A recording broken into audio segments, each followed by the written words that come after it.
آج کے درس قرآن کا ہمارا جو موضوع ہے وہ ہے فہم قرآن۔ بڑا خوبصورت موضوع ہے اور بڑا اہم بھی ہے، اگرچہ موضوع میں بھی دیکھ رہا ہوں کہ آج کون سا ہے، اور بہت خوبصورت موضوع ہے۔ ہر سال ہمارے اس پر 2-3 تو موضوعات ہوتے ہیں اور ضرورت بھی ہے۔ فہم قرآن کے حوالے سے میرے خیال میں ہماری اللہ کا یہ فضل اور کرم ہے کہ ہماری مسجد میں پورا سال ہی اس پر بیان ہوتا رہتا ہے۔ درس قرآن ہمارا ہے ہی ہے، اس کے علاوہ بھی اور سیرت مصطفیٰ صلی اللہ تعالیٰ علیہ وسلم میں تو ہمارا کافی دنوں سے ماہ مبارک سے پہلے اسی پر ہی کلام تھا، وجوہ اعجاز قرآن پر۔ اس میں آپ نے بہت ساری باتیں سماعت فرمائیں۔ آج فہم قرآن کے حوالے سے بھی چند باتیں عرض کرنا چاہتا ہوں، چونکہ ماہ مبارک چل رہا ہے تو کوشش یہ ہے کہ 27ویں تک زیادہ سے زیادہ احباب ترجمہ تفسیر کے ساتھ جتنا پڑھ سکتے ہیں حسب توفیق اس کا مطالعہ فرمائیں، اور پھر 27ویں کو جب ہمارا ختم ہو اور ختم قرآن پاک ہو، اس کی تکمیل ہو، اس میں جو بھی سب احباب نے پڑھا ہو تو وہ اللہ کے محبوب صلی اللہ تعالیٰ علیہ وسلم کی بارگاہ بے کسبنا میں ہدیۃً پیش کیا جا سکے۔ تو میری تمام سے گزارش ہے کہ کوشش فرمائیں، ابھی سے شروع کریں، اور 27ویں کو جتنا پڑھ لیا ہوگا انشاءاللہ وہ سارا سرکار کی بارگاہ میں پیش کریں گے انشاءاللہ۔ باقی یہ ہے کہ جب اب آپ زیادہ تعداد میں ہوں گے تب بھی اس کا اعلان ہوگا انشاءاللہ۔ تو ابھی بھی میں موضوع شروع کرنے سے پہلے یہ عرض کر رہا ہوں، فہم قرآن کے حوالے سے بہت ساری باتیں کی جا سکتی ہیں، اور اس پر ایک بات جو بہت اہم ہے وہ میں عرض کر دوں، اور یہ مختلف قسم کے واقعات کو میں صرف ایک خلاصہ کے طور پہ آپ سمجھ لیں اور تمہید سمجھ لیں، میں عرض کرنے لگا ہوں، ورنہ اس میں بہت کچھ موجود ہے جو میں بات عرض کرنے لگا ہوں۔ بہت ساری کتابیں لکھی گئیں، بہت جگہ پہ میٹنگز ہوئیں، ریسرچ ہوا، اس تمام کا نچوڑ یہ تھا کہ جو نان مسلم ہیں، جو غیر مسلم ہیں، جو مسلمان نہیں ہیں، انہوں نے یہ بات کہی مختلف مواقع پہ، مختلف میٹنگز میں یا جہاں جہاں یہ بات ہوتی رہی، اس پر بہت سارے واقعات ہیں کہ مسلمانوں کا بہت عجیب حال ہے کہ جو کتاب ان کے پاس، جو سلیبس ان کے پاس، جو نظام زندگی ان کے پاس موجود ہے وہ کسی اور کے پاس نہیں ہے۔ یہ انہوں نے پہلی بات کہی، بطور رشک انہوں نے یہ بات کہی کہ اتنی زبردست کتاب اور پوری زندگی کا نصاب ان کے پاس موجود ہے، اس میں ہر شے کا لا موجود ہے، تجارت کے اصول موجود ہیں، زندگی کیسے گزارنی ہے یہ موجود ہے، مرنے کے بعد اٹھنا ہے اس کی تیاری کیسے کرنی ہے اس کا تفصیلی تذکرہ موجود ہے، صحابہ کرام علیہم رضوان نے کیسے ملکوں کو فتح کیا، ان کو اللہ نے فتح یاب کیسے فرمایا، یہ سارا تذکرہ موجود ہے، گزشتہ اقوام کے تذکرے موجود، گزشتہ انبیاء کی قوموں کے تذکرے موجود، ان پر عذاب آیا، کیوں آیا، کیسے آیا، کن وجوہات کی بنا پہ آیا، عذاب کیسے دور ہوا، یہ سب کچھ پورے زندگی کا نصاب موجود ہے۔ یہ بطور رشک انہوں نے یہ بات کہی۔ اس سے اگلا جو جملہ ہے وہ بڑا خطرناک ہے، ان کا یہ قوم اس لحاظ سے تو باعث فخر ہے کہ ان کو کوئی سلیبس بنانے کی ضرورت نہیں ہے، بنا بنایا سلیبس موجود ہے۔ آپ کو معلوم ہوگا کہ جب یہ پیچھے مناظرے اور ڈیبیٹس ایتھیزم کے ساتھ جب ہو رہے تھے ہمارے کئی احباب کے، تو یہ بطور چیلنج کی بات کی جاتی تھی جس پر وہ خاموش ہو جاتے تھے، بلکہ آج بھی ہو جاتے ہیں۔ وہ چیلنج یہ تھا کہ چلیں آپ ایک پورا یعنی آپ سمجھ لیں کہ ایک مسلک بنا کے، یا جو بھی آپ کہیں، ایک جماعت بنا کے، ایک مذہب بنا کے، جو بھی آپ اس کو نام دینا چاہیں، آپ نے بنائے ہوئے ہزاروں کی تعداد میں آپ ہیں، تو آپ اپنا سلیبس ہمیں دکھائیے۔ یہ کیا کہا جاتا تھا بطور چیلنج کی کہ آپ اپنا سلیبس دکھائیے، تو اس پر وہ بالکل خاموش ہو جاتے تھے کہ بھئی ان کے پاس کوئی سلیبس نہیں تھا، ان کے پاس کوئی ایسی کتاب نہیں تھی کہ جس میں یہ ہو کہ آپ نے جب پیدا ہونا ہے تو کیا کرنا ہے، جب جوانی کے عالم میں کیا کرنا ہے، پھر شادی کرنی ہے تو کیسے، پھر اس کے بعد زندگی کیسے گزارنی ہے، یہ کوئی سلیبس ان کے پاس نہیں تھا۔ یعنی یہ ہماری طرف سے بطور چیلنج کے یہ کہا جاتا تھا، یا بطور سوال کے آپ کہہ لیں کہ بھئی ہم اگر کوئی بالفرض آپ کے اس میں آنا چاہے، اللہ نہ کرے، لیکن بطور سوال کے وہ کہتے تھے تو آپ بتائیں آپ کے پاس کیا نظام ہے، سلیبس کیا ہے آپ کا زندگی گزارنے کے، کیا کیا آپ کے پاس وہ طریقے اور ساری چیزیں، تو خاموش ہو جاتے تھے۔ قرآن میں ہر شے موجود ہے۔ تو انہوں نے اگلا جملہ پھر یہ کہتے ہیں بطور رسق، یہ جملہ کہنے کے بعد کہ اس لحاظ سے تو مسلمان باعث فخر ہیں کہ ان کے پاس کتاب موجود ہے، لیکن یہ قوم پھر اتنی عجیب ہے، مسلمانوں کو کہا کہ اتنی بڑی کتاب اور اتنی بہترین کتاب اور اتنا بہترین سلیبس ہونے کے باوجود ان کی نظریں ہمیشہ دوسروں کی طرف اٹھتی ہیں۔ انہوں نے کبھی اس کو اپنے ملک میں یا کہیں نظام کو اور اس قرآن کے اصول کو اور قانون کو کبھی بھی لاگو کرنے کی کوشش نہیں کی۔ وہ تو دور کی بات ہے لاگو کرنا، سمجھ کے کبھی نہیں پڑھا انہوں نے قرآن کو۔ یعنی یہ انہوں نے پھر دوسرا جملہ اگلا یہ کہا، اور یہ حقیقت ہے، اس میں کوئی انکار نہیں ہے۔ یعنی لاگو کرنا تو اور بات، اس کا امپلیمنٹ تو اور بات، عدالتوں میں قرآن کا نظام اور ہمارے پارلیمنٹ میں، اور یہ سارا یہ تو بات کا مسئلہ ہے نا۔ پہلے ہم تو پڑھ لیں اس کو سمجھ کے، ہم خود ہی کبھی نہیں سمجھ کے پڑھتے۔ اب کبھی بیٹھے ہوں بات کر لیں تو سارے یہی بات کریں گے کہ جی قرآن کا نظام ہونا چاہیے۔ تو اگر کبھی ایسا ہو جائے کہ ہمیں جو اوپر والے کہہ دیں کہ جی آؤ کوئی 20 بندے لے آؤ، اور پہلے ہم سے پوچھا جائے بھئی آپ نظام کی تو بات کرتے ہو، ذرا بتاؤ آپ نے کتنی بار پڑھا ہے قرآن سمجھ کے زندگی میں؟ میں نے کہا تھا کہ ریسرچ میں پڑھے لکھے لوگوں پر ریسرچ ہوئی، اس میں 1% تھا یا 2% تھا، مجھے اب وہ ریسرچ یاد نہیں، کہ جنہوں نے پورے ملک میں جنہوں نے ترجمہ تفسیر سے قرآن پڑھا ہوا تھا۔ تو آپ کیا کریں گے وہاں پہ؟ وہ کہیں گے پہلے خود تو پڑھ لو پھر ہمیں کہو۔ اگر کوئی قرارداد منظور ہو تو پہلے آپ سے پوچھا جائے کہ بھئی کتنے % لوگ ہیں جو قرآن ترجمہ تفسیر سے پڑھنے والے ہیں، سمجھ کے پڑھنے والے ہیں، تو جواب تو نفی ہو جائے گا۔ تو اب سارے ہم یہ چاہتے ہیں کہ قرآن کا نظام ہو۔ ہم جس نظام کے نیچے ہیں وہ سارا کا سارا نظام کفر کا نظام ہے، یہود کا نظام ہے۔ بینک ہو گئے، آپ کی بینکنگ، آپ کی معیشت، سب کچھ جو چل رہا ہے وہ آپ سب کو پتہ ہے، لیکن نظام سارے چاہتے ہیں اور پڑھنا خود کوئی نہیں چاہتا۔ تو ایسے تو نظام نہیں آئے گا۔ آپ مثالیں دیتے ہیں یا ہم مثالیں دیتے ہیں سرکار کے اصحاب کی، تو انہوں نے کیا کیا تھا، ذرا وہ روایات اور وہ تاریخ اور ان کی سیرت ذرا اٹھا کے دیکھیے نا۔ اگر انہوں نے نظام نافذ کیا ہے تو بھائی پہلے اپنے نفس پر تو نافذ کر لو۔ یہ میں ان کی سارے اعتراضات بتا رہا ہوں آپ کو کہ بھائی جو آپ قراردادیں کہتے ہو تو پہلے اپنے اوپر تو کرو۔ آپ نے زندگی میں ایک بار نہیں پڑھا قرآن ترجمہ تفسیر سے، تو آپ بات کرتے ہو کہ جی عدالت میں اس کا نظام نافذ ہونا چاہیے اور پارلیمنٹ میں ہونا چاہیے، بہت اچھی بات ہے، اس کا مطالبہ ہونا چاہیے، لیکن پہلے کم از کم آپ سے پوچھا جائے تو آپ جواب تو دینے والے بنے کہ بھئی میں نے کم از کم پڑھا ہوا ہے ترجمہ تفسیر سے، میں کم از کم اس کا دائی ہوں۔ آپ سمجھتے ہیں کہ علماء دائی ہیں صرف، حالانکہ بخاری کی حدیث ہے بلغوا انی ولو آیہ، سرکار نے فرمایا پہنچا دو چاہے ایک ہی آیت کیوں نہ ہو، اس کو پہنچاؤ آگے، بلغوا انی ولو آیہ۔ تو کیا یہ صرف میری ذمہ داری ہے؟ تو آپ سب دائی ہوں، دائی کا مطلب ہے دعوت دینے والا۔ تو بھئی آپ دعوت تو معاشرے میں تب دیں، آپ دعوت تو کسی جگہ پہ ہیں، آپ احباب کو دعوت تب دیں، آپ گھر کے سربراہ ہیں، آپ گھر والوں کو دعوت تو تب دیں، آپ کسی جگہ پہ یعنی باس ہیں، آپ ورکرز کو دعوت تو تب دیں، آپ کے پاس کوئی عہدہ ہے، نیچے جتنے احباب کام کرتے ہیں ان کو دعوت تو تب دیں، اپنی کولیگز کو دعوت تو تب دیں، آپ کوئی غیر مسلم آپ کے پاس کام کرتا ہے اس کو دعوت تو تب دیں جب خود آپ پہلے پڑھیں۔ اب ہماری حالت تو یہ ہے کہ ہم خود نہیں پڑھتے،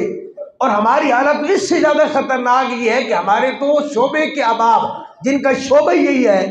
وہ قرآن سے اتنا دور ہو گئے ہیں، وہ ایک تقریر یاد کی، 12 تقریریں رکھی اور سارا سال بیان کر دیا۔ آپ تو پھر اور آپ رہے چھوٹے میاں اور چھوٹے میاں یہ حقیقت بتا رہا ہوں، یعنی آپ تو پھر آپ رہے۔ ہمارے شعبے کے لوگوں نے قرآن سے دوری اختیار کر لی ہے کہ بس وہ رمضان میں سنانا اور بس ختم ہو گیا۔ تو یعنی مسئلہ تو یہ ہے کہ یہ ہے قرآن سمجھ کر، اور آپ کی ہر دعوت کے پیچھے، ہر موضوع کے پیچھے رب کا قرآن ہو، یعنی آپ کا ٹاپک کوئی ہے بھلے، موضوع سخن آپ نے جس بھی ٹاپک کو بنائے ہوا ہے، لیکن اس کے پیچھے ہو قرآن، جس بیس پر آپ بات کریں آپ قرآن کے بیس پر بات کریں۔ تو آپ قرآن کے بیس پہ بات کیسے کریں گے؟ ہمارے یہاں درس قرآن میں کسی کو بلا لیں تو موضوع کوئی اور چھیڑ دیتے ہیں، یعنی ٹاپک ہے درس قرآن کا،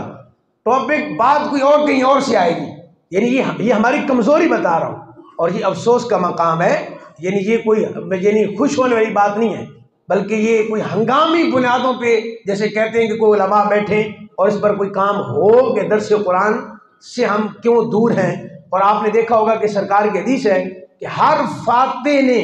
اگر کسی ملک کو فتح کیا ہے تو وہ تلوار کے زور پر فتح کیا۔ یہ نہیں کہ لوگ ویسے ہی مان گئے ہو کہ جی بڑا اچھا ہے اور کردار کا بڑا اچھا ہے اور اخلاق کا بڑا اچھا ہے، فرمایا نہیں، جس بھی فاتح نے کسی ملک کو فتح کیا، کسی جگہ کو، کسی سلطنت کو، تو تلوار کے زور پر، اور فرمایا میں محمد نے مکہ کو فتح کیا ہے قرآن کے زور پر۔ سبحان اللہ، یہ تو قرآن کی طاقت ہے۔ تو فہم قرآن کے حوالے سے یہی بات میں عرض کروں گا، احادیث کی طرف نہیں گیا کہ آپ کے ذہن میں یہ باتیں بیٹھے ذرا کہ یہ ایک افسوس کا مقام ہے ہمارے اوپر، یہ بات باقاعدہ جملہ کسا جاتا ہے کہ کتاب ان کے پاس ہے، نظام ان کے پاس ہے، قانون ان کے پاس ہے، اور نصاب ان کے پاس، سلیبس ان کے پاس، اور ان کا کسی جگہ پر بھی قرآن کا نظام نافذ نہیں ہے۔ عدالتوں میں تو دور کی بات، پارلیمنٹ تو دور کی بات، گھر میں نافذ نہیں ہے، کسی کمپنی میں آپ باس ہیں، کوئی آپ کی کمپنی وغیرہ ہے، وہاں پہ قرآن نافذ نہیں ہے۔ تو یہ فہم قرآن کے حوالے سے میری یہ پہلی گزارش میں نے بھی آپ کے سامنے، ابھی میں نے تمہیداً آپ کے سامنے یہ بات رکھی ہے کہ جس سے آپ کو یہ سمجھ آئے کہ ہم قرآن سے کیوں دور ہیں اور ہم قرآن سے کتنا دور ہیں ہم قرآن سے۔ ورنہ قرآن تو آج بھی آپ کو دعوت بھی دے رہا ہے، اور قرآن نے کہا وَأَنْتُمُ الْأَعْلَوْنَ إِن كُنتُم مُؤْمِنِينَ، یہ آیت قیامت تک کے لیے رہے گی، وَأَنْتُمُ الْأَعْلَوْنَ إِن كُنتُم مُؤْمِنِينَ۔ جب قرآن دعوت دیتا ہے نا وَلَا تَهِنُوا وَلَا تَحْزَنُوا، نہ تم نے غم کرنا ہے نہ تم نے گھبرانا ہے۔ یہ آیت ہمیں قیامت تک بتا رہی ہے، امریکہ تمہارے سامنے ہو اور سپر پاور تمہارے سامنے ہو، اور تمہاری معیشت کمزور بھی کیوں نہ ہو، اور تمہارے وسائل کم ہی کیوں نہ ہو، تمہاری عددی قوت کم ہی کیوں نہ ہو، قرآن کہہ رہا ہے وَلَا تَهِنُوا وَلَا تَحْزَنُوا، تم نے سپر پاور کو دیکھ کے گھبرانا نہیں ہے، تم نے عددی قوت کو دیکھ کے گھبرانا نہیں ہے، تم نے ٹیکنالوجی کے میدان میں کمی ہونے کے باوجود گھبرانا نہیں ہے، وَلَا تَهِنُوا وَلَا تَحْزَنُوا، گھبرانا نہیں ہے اور ڈر محسوس نہیں کرنا۔ ہاں وَأَنْتُمُ الْأَعْلَوْنَ، تم ہی بلند رہو گے، ان کنتم مومنین، اگر تم مومن ہو۔ اب یہ شرط ہے قرآن کی، ہم نے یہ پڑھ لیا کہ وَأَنْتُمُ الْأَعْلَوْنَ، یہ قرآن نے یہ نہیں سمجھنے کی گارنٹی دے دی، ہمیں سند دے دی کہ تم ہی سر بلند رہو گے، میدان کوئی بھی ہو۔ بدر کے میدان میں تم ہی سر بلند تھے، خندق کے میدان میں تم ہی سر بلند تھے، یرموک کے میدان میں تم ہی سر بلند تھے۔ حضرت فاروق اعظم کے دور میں جب سپر پاور سے تمہارا مقابلہ تھا، تمہاری طاقت کم تھی، وسائل کم تھے، عددی قوت کم تھی، اور ہر میدان میں تم بظاہر پیچھے تھے، لیکن وَأَنْتُمُ الْأَعْلَوْنَ إِن كُنتُم مُؤْمِنِينَ، لیکن چونکہ تم مومن تھے، تمہارا بھروسہ اللہ کی ذات پر تھا، اور تمہارے پاس جو سلیبس موجود تھا وہ کتاب ہدایت، کتاب انقلاب، کتاب نور، یہ تمہارے پاس سلیبس موجود تھا، تو پھر دنیا نے دیکھا کہ سپر پاور کو وہ مسلمانوں نے اور اللہ کے شیروں نے یوں فتح کیا کہ دنیا آج تک یاد رکھتی ہے کہ لاکھوں کا آپ کے سامنے لشکر موجود ہو اور آپ یوں مقابلہ کریں کہ دنیا حیران ہو، اور صحابہ کرام کے گھوڑے پانی پہ یوں تیرتے ہوئے جا رہے ہیں کہ عین پہ گئے تو دیکھا تو کسی گھوڑے کے قدموں پر پانی کا قطرہ بھی نہیں تھا، کہا پانی بھی کراس کیا ہے اور گھوڑے دریا میں بھی ڈالے ہیں، لیکن یہ کون سی قوت اور کون سی طاقت تھی کہ جس نے تمہیں وہاں دریا سے نکالا؟ اور اقبال اس وقت بھی بول پڑا کہ ہمارے سامنے اگر دریا بھی آ جائے اور بحر ظلمات بھی آ جائے تو کہا دشت تو دشت، یہ اقبال نے کہا۔ کس نے کہا؟ اور اقبال کے اکثر شاعری وہ قرآن سے لیتے ہیں، یعنی جو ان کی صحیح شاعری ہے، کیونکہ یہ ایک علیحدہ ٹاپک ہے کہ آج اقبال کو بھی ہمارے سامنے کسی اور ہی انداز سے پیش کیا جا رہا ہے۔ اقبال کی زندگی کے 2-3 مراحل ہیں جو ہماری کتابوں میں علماء نے پہلے لکھ دیے، وہ پہلے کا زمانہ اور بعد کا ان کا زمانہ اور ہے، پہلے کے اشعار اور ہیں، بعد کی ان کے اشعار خود اپنے اشعار کی نفی ہے، میں کبھی عرض کروں گا انشاءاللہ۔ اچھا، تو اقبال نے کہا کہ دشت تو دشت دریا بھی نہ چھوڑے ہم نے، دشت ہے نا، آپ صحرا میں گھوڑے دوڑا رہے ہیں، سمجھ آتی ہے، آپ کہیں دوڑ رہے ہیں تو ٹھیک ہے دوڑ رہے ہیں، حالانکہ اس پر بھی بات ہو سکتی ہے کہ عام دوڑانا اور ہے، اور صرف 7 اور 5 گھوڑے ہوں اور 5-7 سوار ہیں، باقی سارے پیدل ہیں اور فتح کرنے جا رہے ہیں جنگجوؤں کو، وہ دشت تو دشت والا مسئلہ بڑا مشکل ہے، لیکن چلو مان لیتے ہیں کہ یہ آسان ہے، لیکن آپ نے کہا دشت تو دشت دریا بھی نہ چھوڑے ہم نے، یہ ہے میدان کہ شراب میں بھی گھوڑے اصحاب کے دوڑ رہے ہیں، اور جب بحر ظلمات آتا ہے وہاں بھی وہ سرکار کے جو شیر ہیں وہ شیر وہاں بھی یوں دوڑ رہے ہیں۔ زمانہ دیکھتا ہے کہ آج تو کوئی ٹیکنالوجی اس وقت تو نہیں تھی نا کہ آپ وہاں پہ کوئی ایسا بچھائیں جیسے آج 1 منٹ میں پل بچھ جاتا ہے اور آپ نہر یا دریا کو کراس کرنا ہو تو ٹیکنالوجی کا دور ہے، آپ نے دیکھا ہوگا وہ سامنے پل بچھ جاتا ہے فوراً اور آپ اپنی سواریاں دوسری طرف لے جائیں۔ اس دور میں یہ نہیں تھا، تو کہا کہ یہی تو بات ہے وَأَنْتُمُ الْأَعْلَوْنَ إِن كُنتُم مُؤْمِنِينَ، اگر تم اللہ پر یقین رکھنے والے ہو تو آپ نے وہ پل کو نہیں دیکھنا، آپ پل بنے گا ہی نہیں اور آپ کے گھوڑے دوڑ جائیں گے اور آپ کے گھوڑوں کے قدموں پہ کوئی ایک قطرہ پانی کا نہیں لگے گا بلکہ آپ دوسری سائڈ پہ جا کے پہنچیں گے۔ یہ قرآن کا فیصلہ ہے۔ تو فہم قرآن کے حوالے سے میں یاد کروں گا کہ آج سب کے جذبات بڑے تازہ ہیں، اور جذبات تازہ ہونے کی وجہ کیا ہے؟ فلسطین کے حالات ہمارے سامنے ہیں۔ یاد رکھیے گا، اللہ کی عزت کی قسم ہے، کسی بندے نے بڑی خوبصورت بات کہی کہ آج ہم جس انداز سے جی رہے ہیں شاید قیامت میں ہمارے سامنے ساتھ پتہ نہیں کیا ہو۔ فلسطین کے بچے ہی اگر کھڑے ہو گئے تو ہم سے کوئی جواب وہاں پہ نہیں بن پائے گا، ہم کیا عذر پیش کریں گے وہاں؟ اور آپ کیا سمجھتے ہیں؟ چلو آپ چھوڑیں، کسی نے یہ بھی کہا کہ اپنے حالات تو پہلے ٹھیک کر لو، آپ تو اوروں کی مدد کرنے چلے،